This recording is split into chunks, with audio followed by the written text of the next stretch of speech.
Barangay officials sang San Juan Molo nagahingyo sa ICPO sa dugang nga seguridad sa ilang nga barangay bango sa masami kinagamo sa mga kabataan. Si John Sala may nagaratsada nga balita.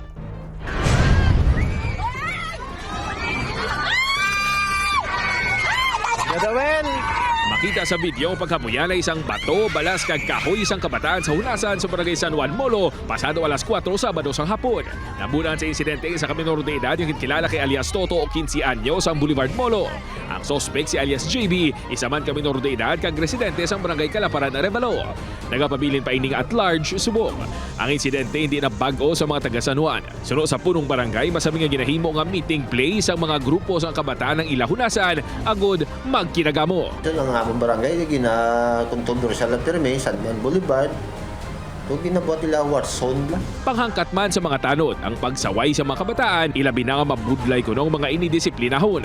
Sang nagligad nga tuig sa kabarangay tanod sang San Juan, ang nabunaan patay matapos yung magtambag sa kinagamo sa kabataan sa lugar.